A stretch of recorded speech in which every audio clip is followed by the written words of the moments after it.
Welcome to a wonderful Create and Grow Rich podcast. We are live and we are here talking about intercultural creativity, neurosomatic creativity, and prismatic leadership. But in a very, very serious topic today, we are acknowledging, I don't want to say celebrating, but acknowledging October being Domestic Awareness Month, our Domestic Violence Awareness Month. We were talking about just that topic and how it affects people, how it affects our creativity and our intercultural actions with one another. I have a top thought leader in the area, and we're talking about the arts, and she's a wonderful, wonderful artist. Let me bring her to the stage so we can get our conversation started and really dive into this very important topic, and look how we can shift perspectives around how we can continue to support and help people heal from these types of experiences. Welcome to the show. Hello, Tiesha Harrison. How are you doing? I'm doing well. Thank you so much. How about yourself? I'm great. Thank you so much for just coming on a very last minute, but just being in my tribe, our tribe, just we're very creative. We go by the seat of our pants sometimes, and Yes. I just saw something online that reminded me that October was Domestic Violence Awareness Month, and of course you came to mind. You are coming on board as a CAFFE facilitator and practicing artist. You're looking to help us build out intercultural creativity, but also the lyrics and leadership program that we're launching for next year. And you're just a thought leader in this field in so many areas. So I definitely wanted to have you on. Let me read your bio really quick. And Tiesha Harrison is a storytelling visual artist who breaks through conventional boundaries, demonstrating an unwavering dedication to engage, educate, uplift, and transform communities through her creative pursuits. Tiesha is a creative force with a diverse background in fashion, art, community-based initiatives, and event planning. From contributing as a core member of Arizona's premier leadership development program to planning anticipated events for local organizations, Tiesha has evolved into a driving force behind a transformational art business. And so you have your bachelor's in interdisciplinary studies from ASU, Arizona State, and you've collaborated on murals just around the community. And I believe you just finished another mural projects. But before we just dive into all the greatness that you've been doing, and of course the important topic that we're talking today, if you can just give people an idea of just the journey that got you to where you are today. Yes.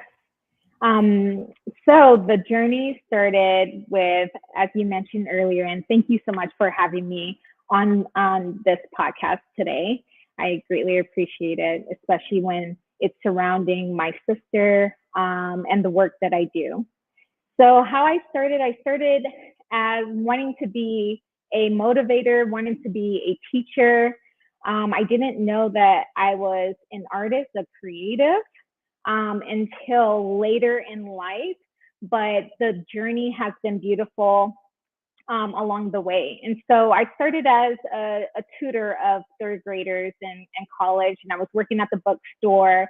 I had 3 jobs, working in banking as well. That was my full-time job.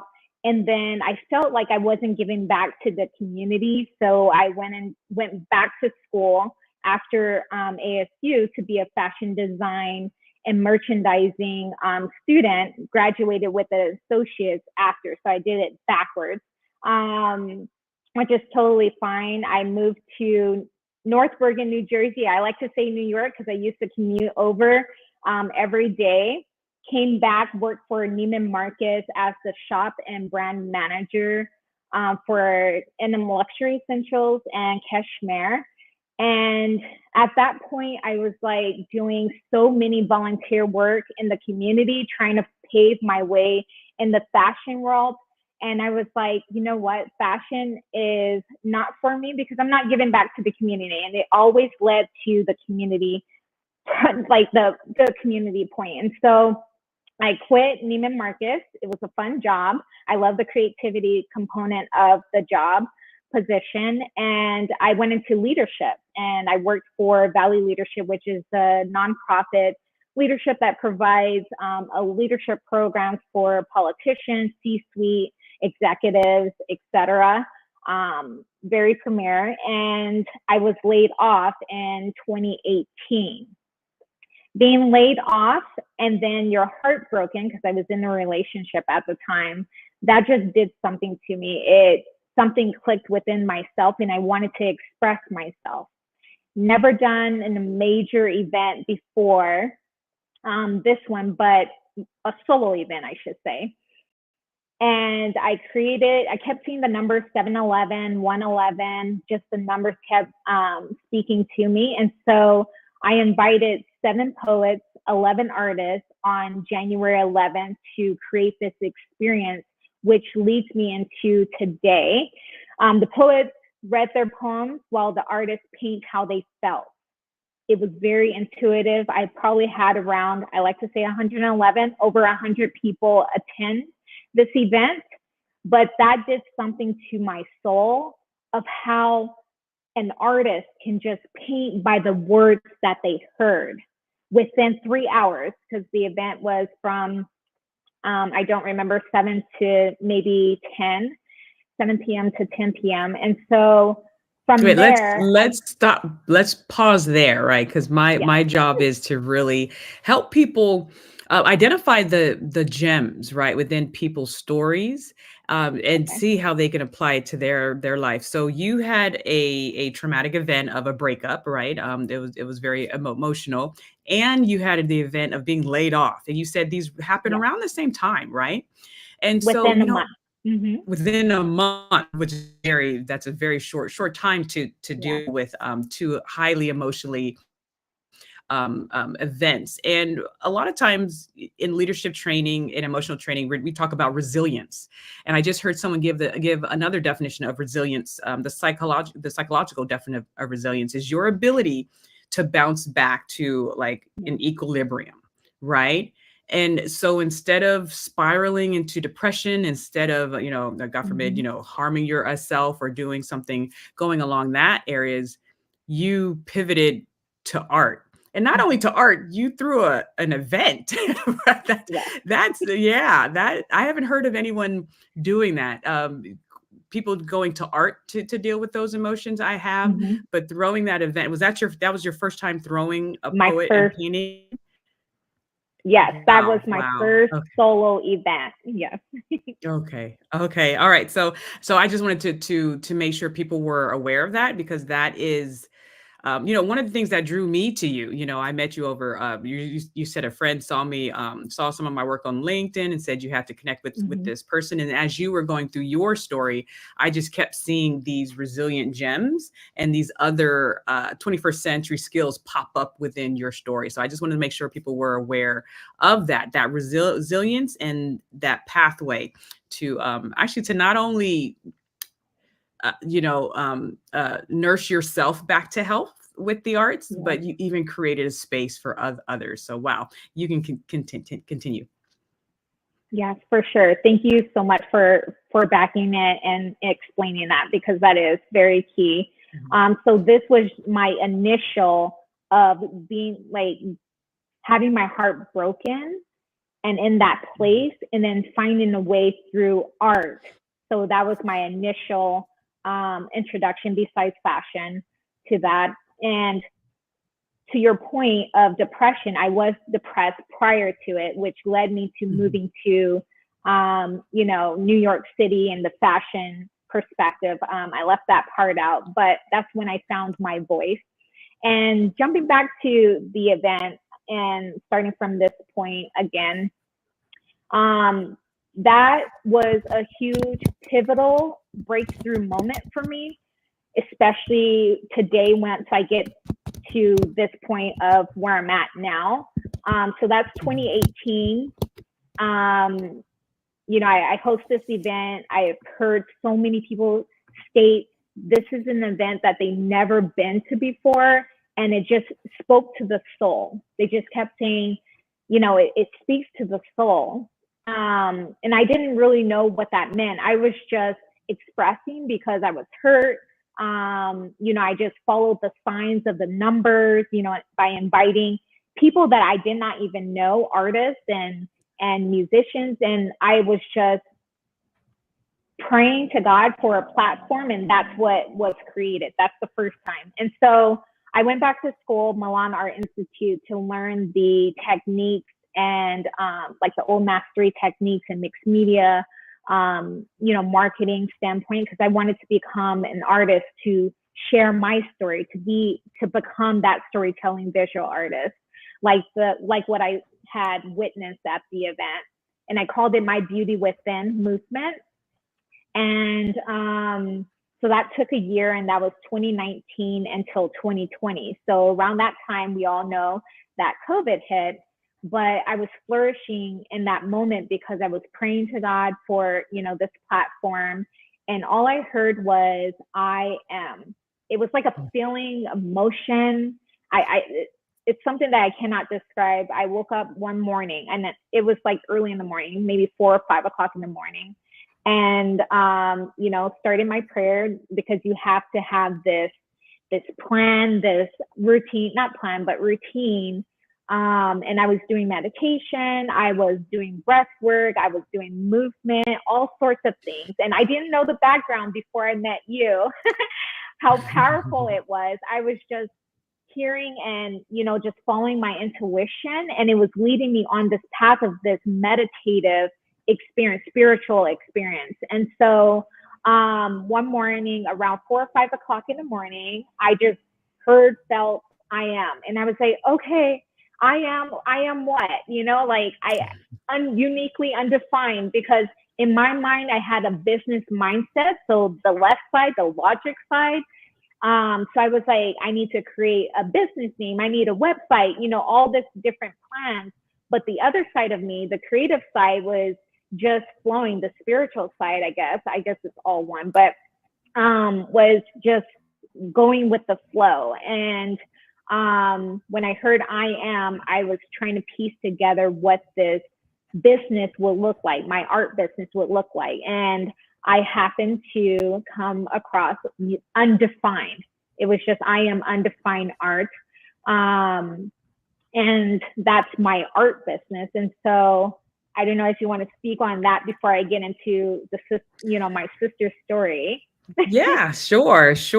We know coming on and just different backgrounds, different beliefs or non beliefs, but just understanding that, you do have the physical things you can touch, things that are physically can be defined by measurements, weight, height. And then you have the spiritual aspect, no matter what your background beliefs are, things that cannot be defined by like a ruler and a measuring device, right? Things like hope, right? That's a spiritual concept, or abstract. Sometimes people use the word abstract concept. Things like, creativity, joy. We can see the physical products of it, but the process, it's an abstract, unseen spiritual process. So really understanding just how you're really just led by intuition. I was actually watching a neuroscientist by the name of Dr. Tara from England. She's talking a lot about the neuroscience of intuition, right? It's fascinating. I definitely have to send you that link, because you might enjoy what she's coming up with, and she's fun to listen to as well. But, and it's really like, how do we use art to help people connect with their mind, their soul, their spirit, but also their intuition, and when to know when it's just, highly just fear or emotional intuition, or when it's really that intuition. And that's difficult. You really have to be in tune with yourself, that self-awareness aspect, a lot of training going on in that aspect, leadership and self-awareness, leadership and intuition, and all those pieces coming together. So, wow, just up and down, but through the up and downs, it seems like you're finding these gems that are puzzle pieces almost, or quilt patches, someone said. Not really puzzle pieces, but quilt patches that you're creating this wonderful quilt of your life. Yes, and I would have to agree, because during this whole, process, I was trying to figure it out. And as you were speaking, one of the initiatives that I also created was called the Scream Project. So I had My Beauty Within movement, and then it turned into the Scream Project, and then it turned into I Am Undefined Art around the same time. And what it stands for is self-awareness, creativity, reflection in nature, expression, art, music, and meditation. So it has 2 M's. And I would go around to different states and have people express through shouting, just ah. And I went to Utah, I went to California, all the surrounding states around Arizona, and people would be like, can we do that again? And it's free to ourselves to just do it, in our homes, in our spaces, but they felt comfortable having someone else scream out in public. And I should send you that information as well. So as you were mentioning that, I'm like, oh my goodness, I created, the Scream Project as a tool to helping people overcome depression or, stress or whatnot. So thank you. Yeah, and that's a movement of energy. I remember reading actually in your brain on art, which I recommended to you. They were talking about some of the people who were in some of the areas, the holding areas near the border, and just giving these kids some musical outlets to express their trauma, basically. And one kid he just started screaming, but like to music, to screaming to music. And they talked about how he felt so much better with that. So people have to understand that this is energy, your body's energy. Your brain operates off of electricity, right? Emotions have a frequency and energetic basis to them. So when you hold it all in, and you don't let it go, and that's the beauty of the arts. It gives you another pathway to let it go. I sing really loud. It does. Yes, and it helps. It helps. Awesome. Yes. And so leading with that, so I Am Undefined Art is born after the prayer for 5 o'clock in the morning. And, I'm just basically working through being a business owner, because I was just laid off, got my heart broken, trying to navigate, grief in a relationship world, but also in employment as well, not being employed. And so I was going to different networking events and trainings and programs, leadership programs, just to, spearhead this art art business. And I also want to note, I did not have any experience prior to this program, this year-long program. So I never doodled, I never created. The only creation was just visually, fashion styling and things like that. But I was told that, like, if it wasn't realism, then it's not art, but that's not true, and that's what I teach in my healing arts program. Yes. Oh, so there's so much foundational work before we even get to the main reason I brought you on during this month. This is so good, but this is good for me to reacquaint myself with your story, especially as we're looking to build out that foundational aspect for the 2025 Lyrics and Leadership Program, because there's so many connections that I'm seeing in the curriculum, I'm seeing in the artist's life that we're pulling in to teach from. Number one, your ability, and I got to send you this podcast. It's on Hidden Brain. Your ability to deal with ambiguity and your ability to initiate, to start things. You're like, okay, well, I'm starting this project. And sometimes I say it's a blessing and a curse thing, right? It's a blessing and a curse. Because it's like, Janine, start.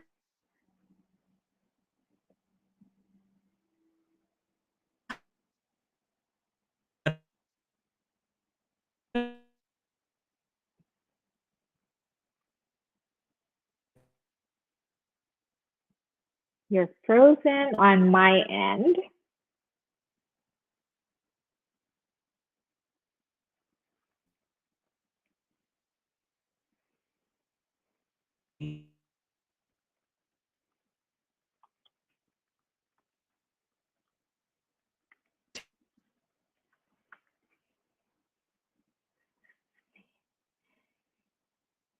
For some reason, I'm not able to hear you because you're frozen.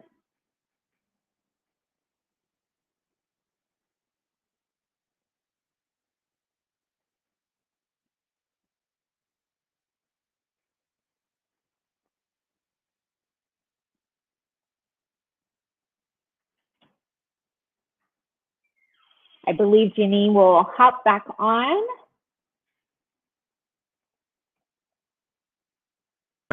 And we're here. Yay. Okay. Yay.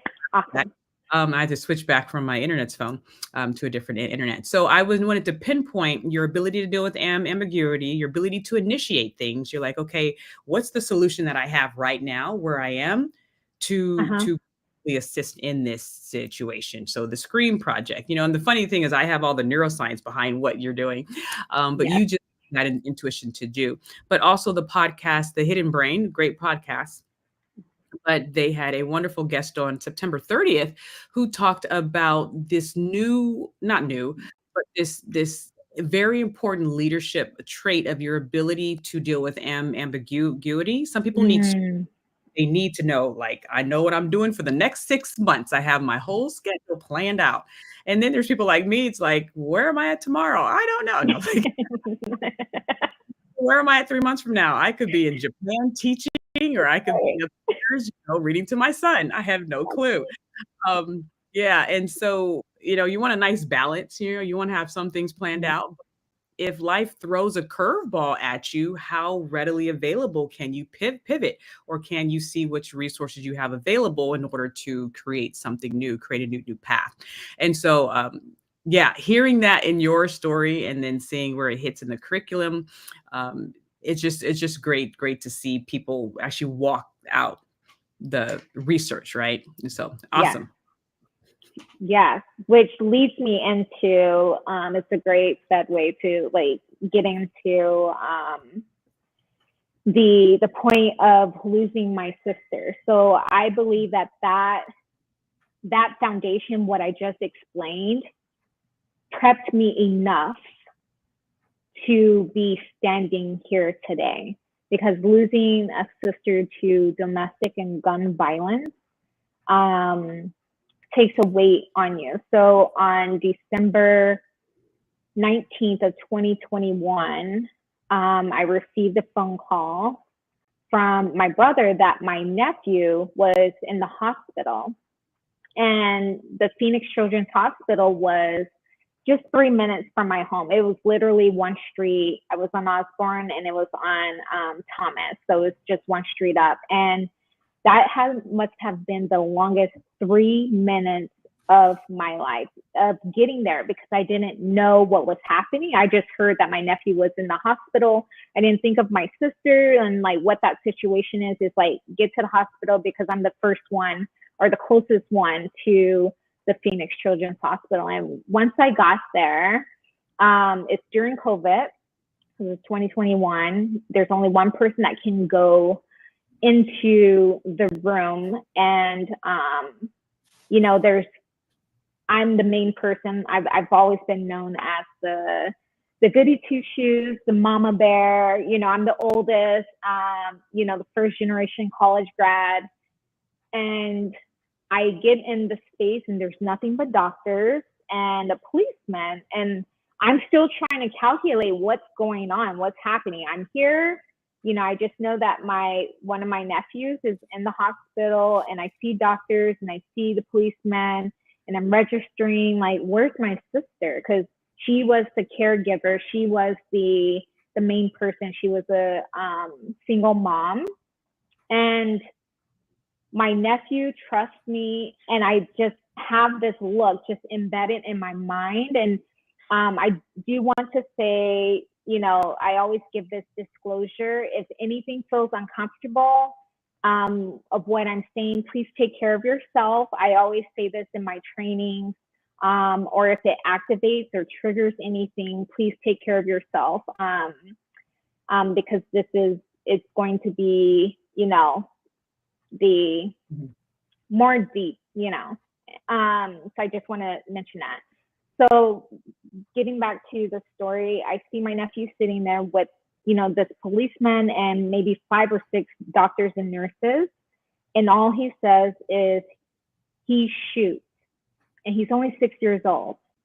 And just those words just pierced me. I just panicked, because when I'm thinking my sister's not here, I need to call so that way someone gets to the house. And after that was just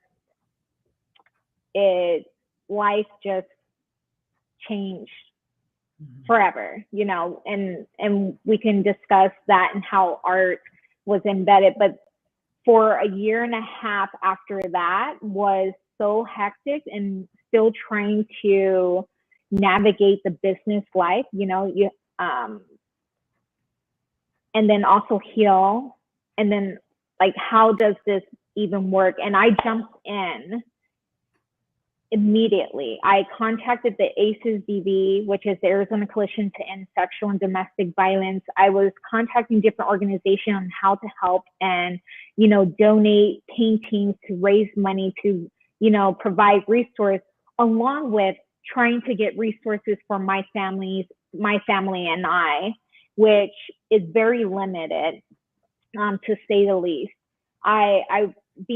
Not being the sole caretaker now of my sister's children. She had 2 kids, a 6-year-old son at the time and an 8-year-old daughter, and they had 2 different dads. Not being the caretaker of the kids, we didn't have, access to resources, which led me to utilize my platform as an artist to help those families, and then also my family as well. And so there was just a lot in that I can unravel. So I will turn it back to you on direction, because I can talk for hours. Yeah, well, thank you so much for sharing that, because there are different ways, because I know you were trained in ACEs, which is looking at the childhood traumatic events, right? And dealing with that. But let's just focus on you and your journey on incorporating the arts for your own healing, and then how you turned it out to be able to be a support to other families who are going through healing from domestic violence and other traumas. Awesome.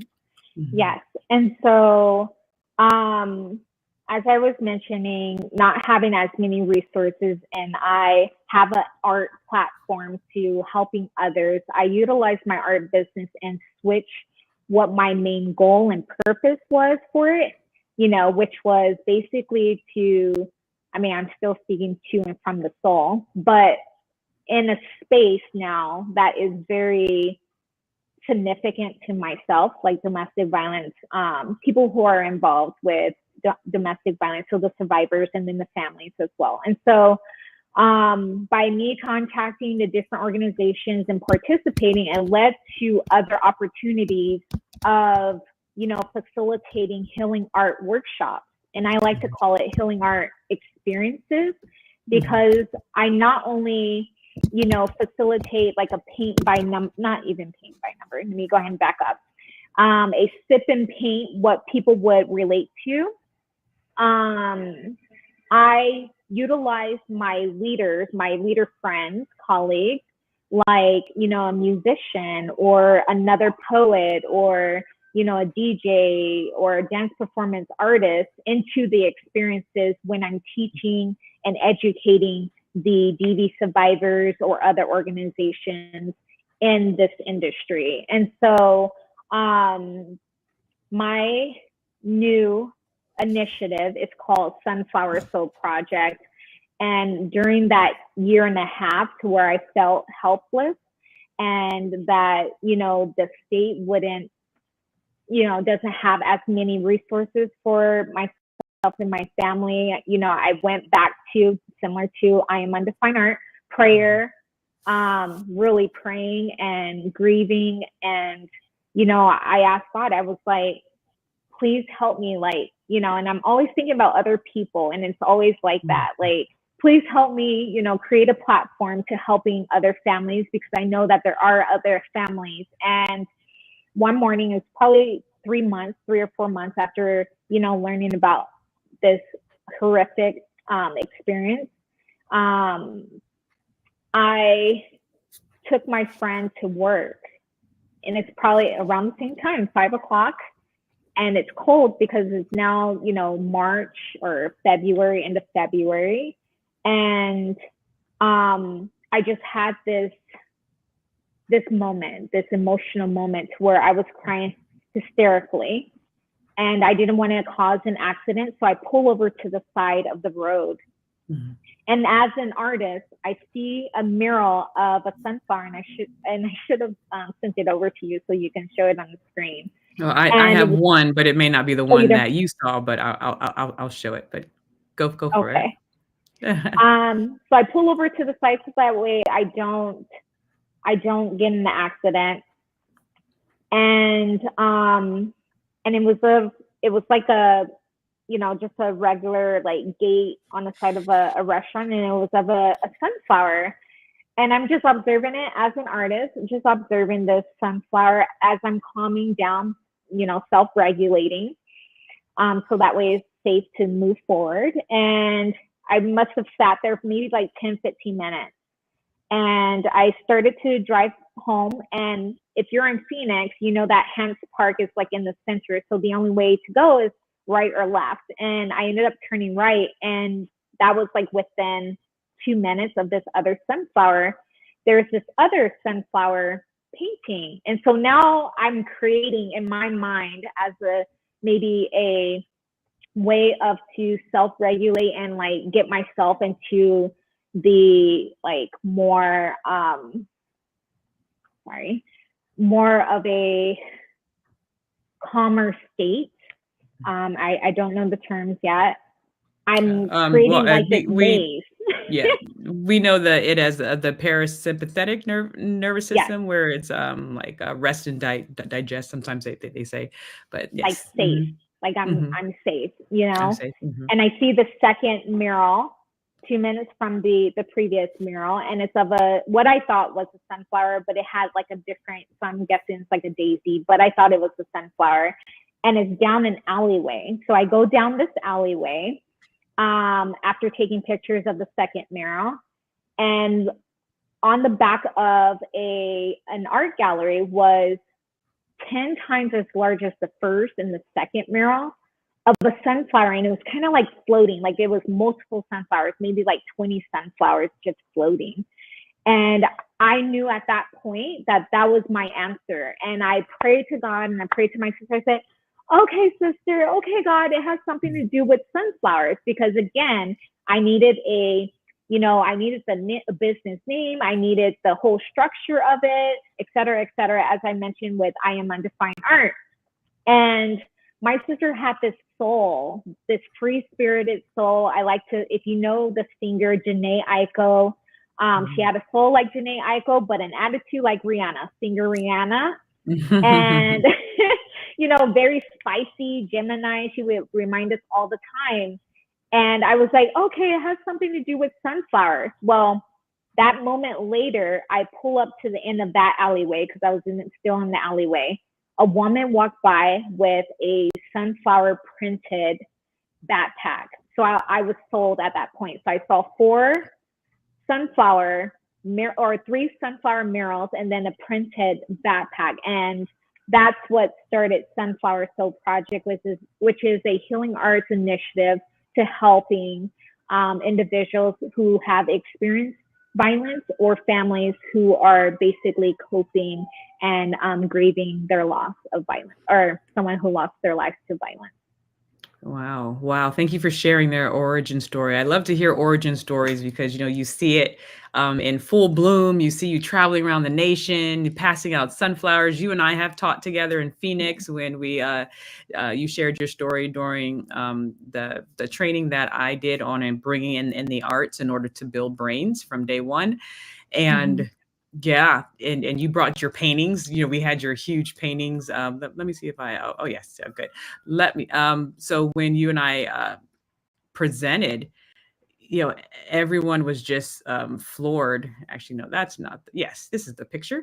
Everyone was just floored with the paintings that while I'm up there teaching, your paintings are in the background, and then you come up and share your story. And I think your story is so pivotal for people to hear because a lot of times, in my 7 gems of intercultural creativity, one of the gems is observation, right? To Mhm. be creative, to be able to shift perspective, to be able to be authentically adaptable, you have to know to observe well because we are sensory beings. We take in information through our senses. So if we're not training our senses to be aware of patterns and be aware of pattern breakages, things like that, then we're losing a lot of information. And then, Mhm. you and I both come from a faith-based background, so we also believe that sometimes we're getting information um, to just lead us better in life, right? Yeah. And to see sunflowers, kind of, I always say, God, slapping me in the face with these signs. I can't ignore it anymore. There's comes to the point where it's not a coincidence. Like I have taken the word coincidence out of my vocabulary. Yes. Um, and especially with this next project that we're looking to launch next year, like it's not a coincidence. I'm supposed to be doing this work, and if I keep ignoring it, it's going to get pulled and sent to someone else. So that's why I'm just like, nope, Right. let's move forward, and just yeah, to see sunflowers, and then the beauty of it, which I guess you'll talk about how you turn these first few signs into your actual business, Mhm. because then I want to talk about how metaphorical teaching or associative teaching, how my logo's the diamond, right? I have folks Yeah. on like the airplane, Janine, I saw a diamond and I thought of you. It's powerful. So talk about how you went from seeing those signs, and deepen your emotions, feeling your emotions 110% to what you're doing today. Yes, for sure. And speaking of coincidence, like I do not, I've taken that out of my vocabulary as well because that was just the start of seeing sunflowers. But since that moment, there has been time with the mural that you showed on the screen, just being in that mood and then a sunflower shows up in the mural, or even, someone may send me a sunflower or I was meant to meet that person. Yes, that mural. So Mhm. that was after that experience, maybe like a month after I saw this mural when I was, driving and started to cry and like talking to my sister in present moment. And that mural shows up, "You are not alone," and it was a bunch of sunflowers, and I was like, oh my gosh, and it just brightened my day. So leading into that, august in August, the first week of August is Sunflower Day, and this must have been shortly after, "You Are Not Alone" mural. I had wanted to pass out sunflowers, and so I prayed and I said, "Okay, sister, who should I give the first sunflower to?" And within, and I kid you not, 5 to 10 seconds, coming down the escalator is a woman dressed in sunflowers, and she has the earrings of sunflowers. And so those are just one of many stories that I have. But what I do today is I teach this in my healing art experiences. Such as tomorrow, I'm working with the city of Phoenix for Paint Phoenix Purple, in honor and to bring awareness to domestic violence. They light up the buildings in downtown Phoenix purple, because it is the color. And it's going to be 100 City of Phoenix employees who may have also experienced domestic violence and also DV survivors as well in the community will join me. 100 of them will join me at in Council Park, and I've invited my friends, dance performance artist, a DJ, and also a Reiki practitioner as well. And we're just going to create this free event, or yeah, it is a free event and experience for the survivors, 2 hours. But that's something similar to what I do on a daily basis. Is I'm always finding, opportunities to educate, to provide training, and also the gift of art, because we all have access to it. Whether you doodle for 20 seconds or 20 minutes, that does impact our life tremendously. So Yeah. yeah. And I do have the flyer up here for those of you who are just listening. It says Paint in the Park. Join us for this free event in Encanto Park Clubhouse. This is being aired on October 8th, but this event happens on October 9th from 5 to 7:30 in Phoenix. At the Encanto Park Clubhouse. So I love Paint in the Park, and I love that it's purple. I have my purple on today in honor of your work and all the people who are out there supporting. So let's, I love just takeaways for people. If there is someone out there who is hearing this and who is dealing with domestic violence, dealing with it quietly, silently, maybe shamefully, what's one of the first things that you would besides, of course, calling a hotline, getting help, right? That's probably the first thing for this disclaimer. Go get professional help. There's different, but where should they go? Because who do you call 911? I mean, what do you do? Yes. First is getting help if you're able to make sure you're safe. Be able to research the coalitions in your state, like. In Arizona, it's the Arizona Coalition to End Sexual and Domestic Violence. I believe almost every state, if not, majority of the states do have a coalition or organizations geared towards domestic violence. So if you are able to research in a safe, environment, I would say to do that first. Because sometimes, with 911, it's a different process and yeah. So I would recommend that. It's just finding those organizations that's geared towards helping survivors and people who are experiencing it current time.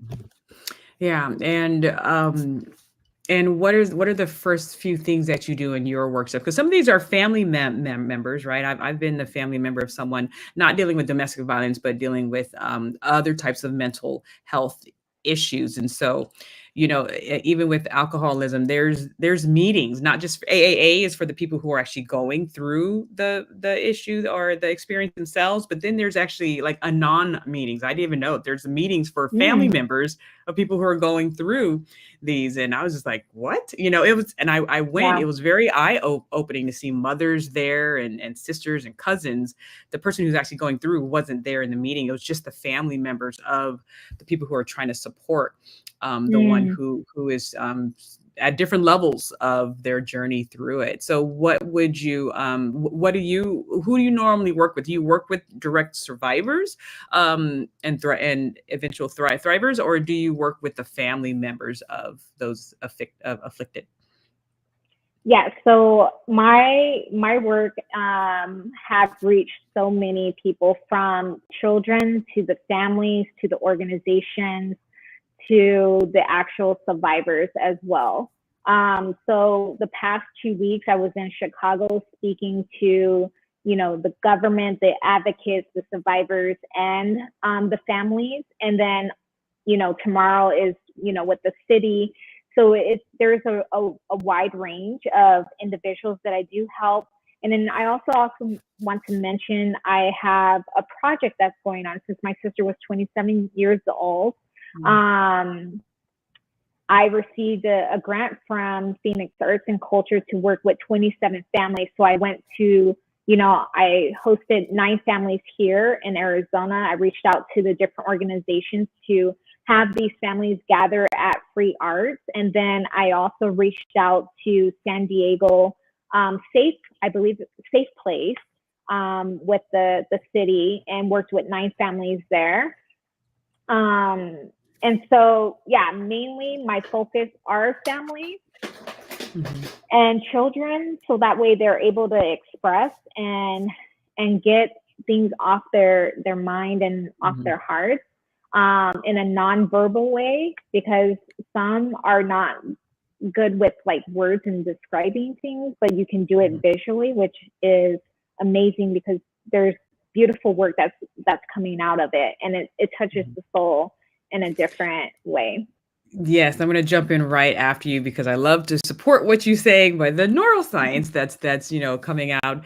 And actually Mm-hmm. today I was watching the keynote by Dr. Susan Magnuson, who is the author of this book, Your Brain on Art. As you can see, Mm. this is my book, Your Brain on Art. Wonderful, wonderful resource for those who are looking to incorporate art into any aspect of your life, personally or professionally.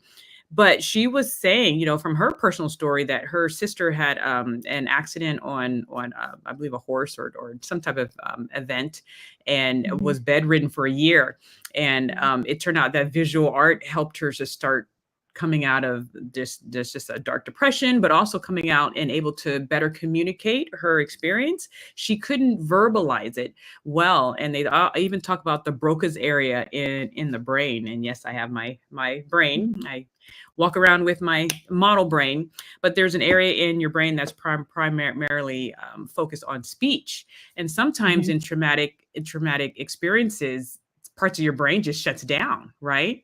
Yeah. And so there's also other research that we saw from the NIH and the Kennedy Center's work on music as medicine. And Dr. Michael Tout from the University of Montreal, I believe he's from Canada, he was talking about like a triangle.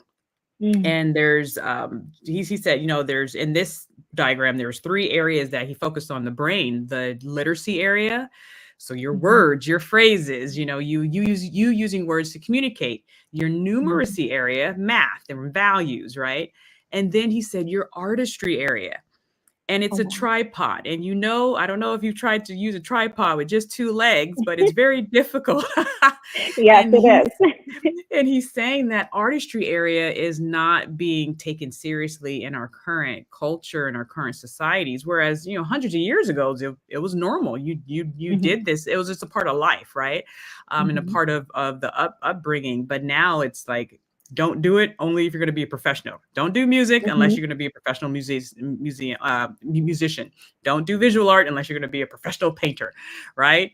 Um, Yes. and so now he's saying that, and you and I are communicating that as Mm-hmm. well. And I'm so excited for this project for next year, is that artistry leg that has to come up. And why not bring it It's up in crucial. in Yes. service of itself, but also in service of just us being better people? Okay, can we be more resilient because we have that artistry area? Can we be more Mm-hmm. self-aware because we have that artistry area? So the 21st century leadership skills: curiosity, creativity, adaptability, resilience, communication, right? All of Mm-hmm. those can be strengthened with that artistry area intact. Yes, I agree. Awesome, awesome. So, any other? Well, I did want to bring this up with you. So, I was not astonished, but I'm very sensitive to patterns, right? And so, Mm-hmm. one of my favorite artists is Tina Turner. I will do karaoke. Tina Turner, "Proud Mary" was like my song. Like my siblings and I, we have a whole act, right? We have, for my bachelorette party, we went to this karaoke place in Los Angeles, and Mm-hmm. we shut down the whole thing. Like the Oh, waitress wow. says, "I've been working here for 5 years, and this is like the karaoke bar in LA." And she was like, Wow. I have never seen anything like that. Like, when we do Proud Mary, we do Proud Mary, right? I've done it on cruise ships in front of live bands. Like, Proud Mary is my jam. But Mm-hmm. just seeing the story of Tina Turner, and I'm pretty sure her background story, dealing with domestic abuse, Yes. dealing with um, that. And then I saw the story of Aretha Franklin. And I was like, Mm. I didn't know she dealt with domestic abuse. And then I a didn't lot of us either. no, yeah, if you watch the story, I should. It's actually a great story. Great music, of course. We know the music of Mm-hmm. Aretha, but that backstory I wasn't aware of, right? And that's what I want to bring up to you to see your response. And then Whitney Houston, some of us know Mm-hmm.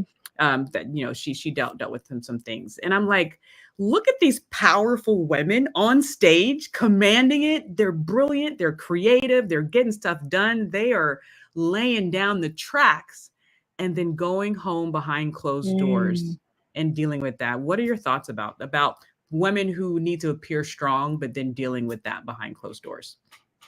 Yes, that is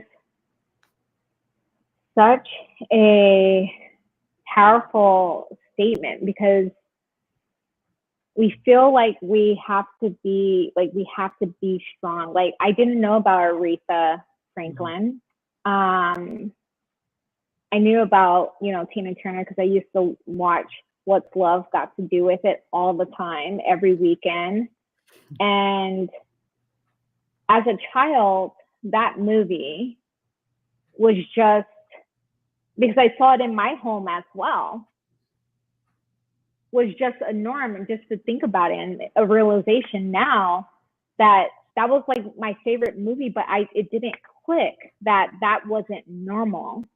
And so, to answer your question and about my thoughts about that, I wonder what it's like, watching, if that was the exact same thing, and realization was that a norm in their household, to where the being strong in public was, don't talk about it, because you hear that, don't talk about it, don't share about, if that was what they were taught, and then, experiencing that. And not to say that they were asking to be like, abused, but to, accept the abuse in that way. And of course, we don't know what their experience was and how to get out, because it is tough to get out. And, I hear that often in the work that I do, for, from people that are not in the industry and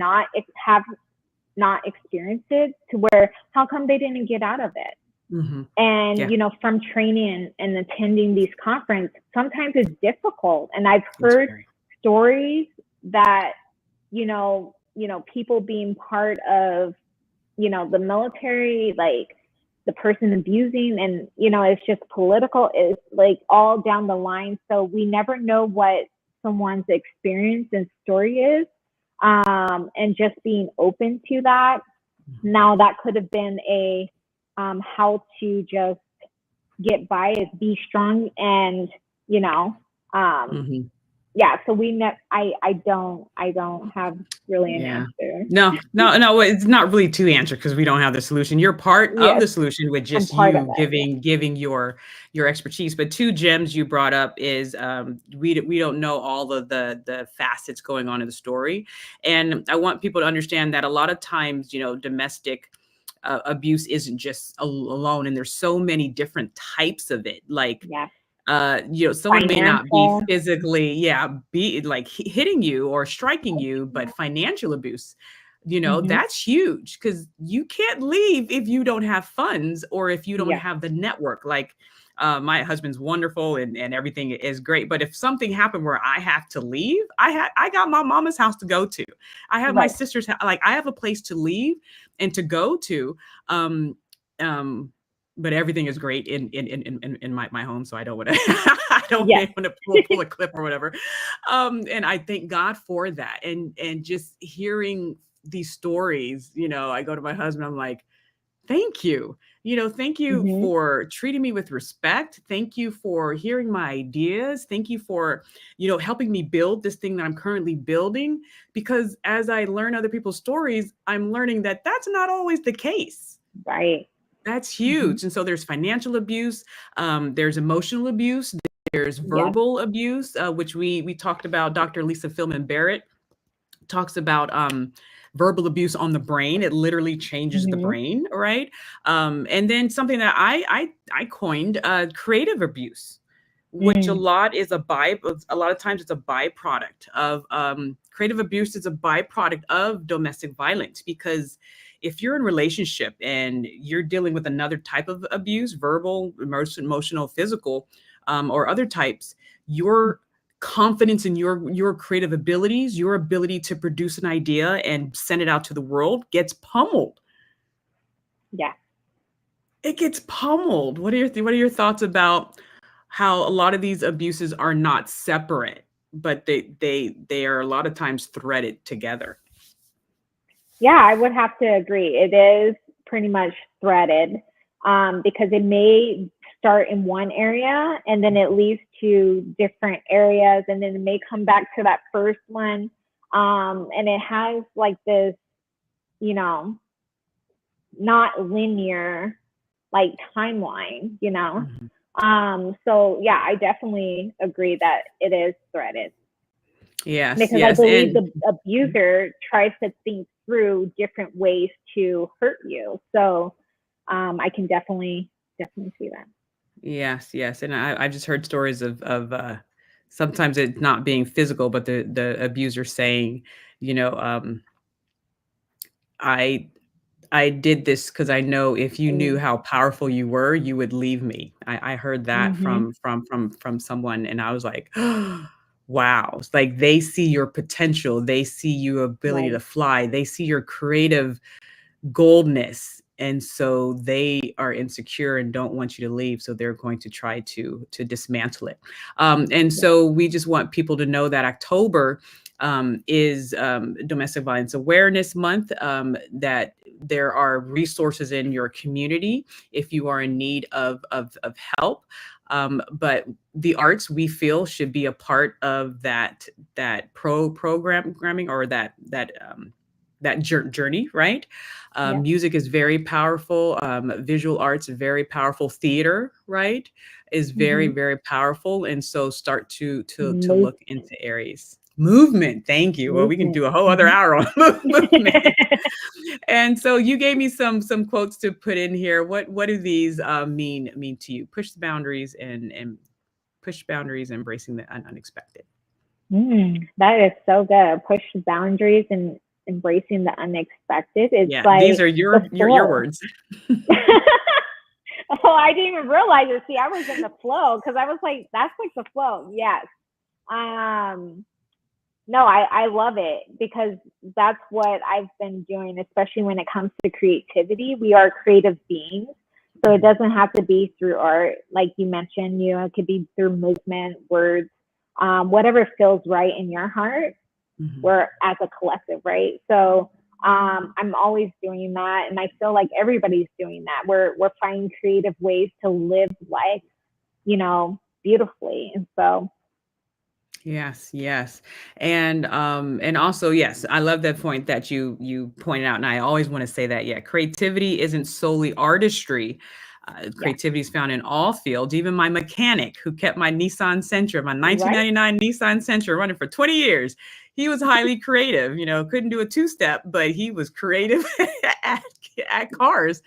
And one day he said, Miss Ledford, I like working on your car because it makes me think, it's not the mm, normal routine oil change. When you bring that thing in here, I have to think, because he had to rewire the electricity and make this window operate from that window. It was really, but I was, getting out of debt, so I didn't want to buy a new car at that time.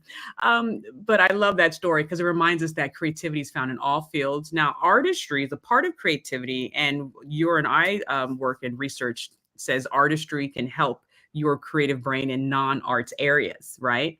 So if people go to your workshop, yes, they're working through the healing, but their brains are also working on divergent thinking, right? mm-hmm, Unusual associations, metaphorical thinking, reframing, imaginative thinking, divergent imaginations as well. So all of these things that they're getting from your experience, not workshop, but your experience, can transfer over into non-arts areas. Have you seen that happen for yourself?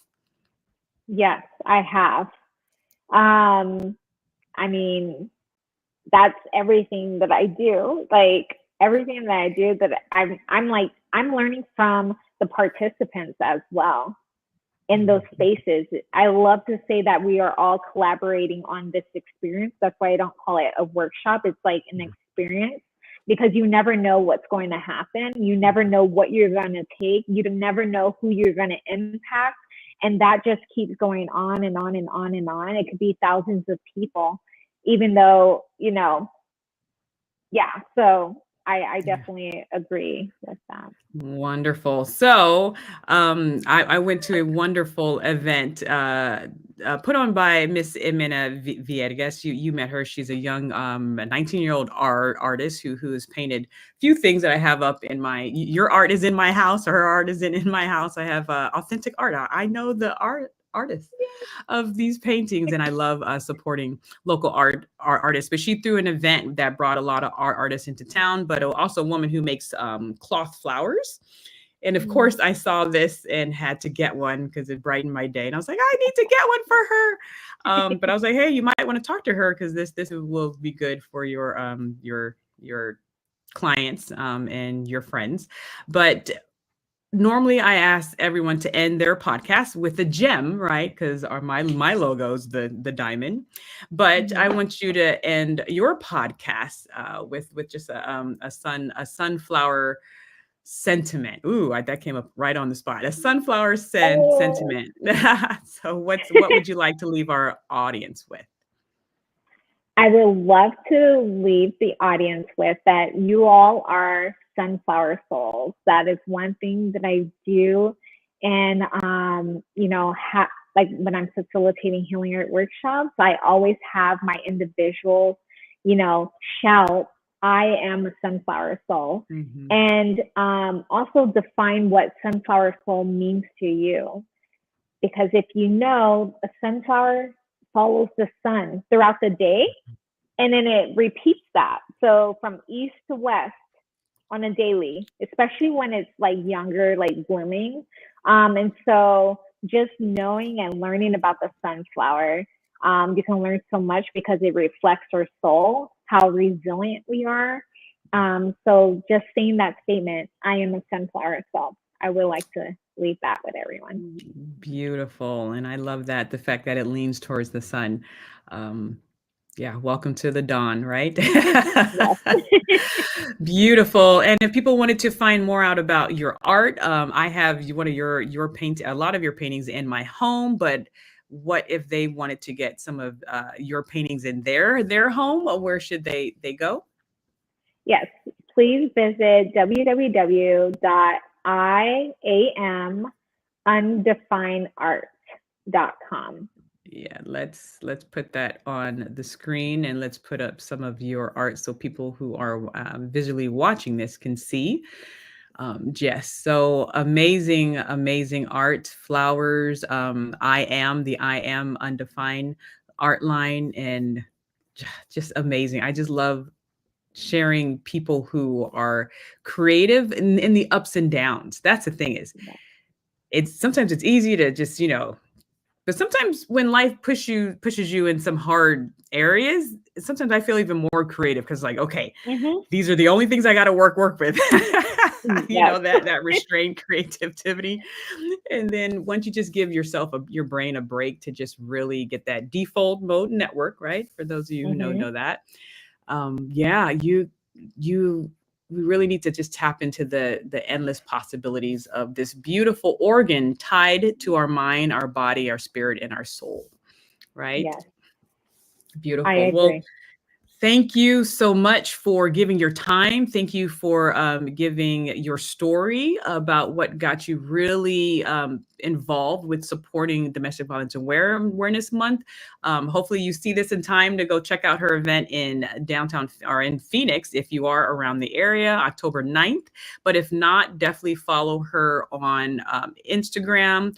Please support her if you're looking to support her in getting these experiences out to other families who are dealing with healing from the domestic violence.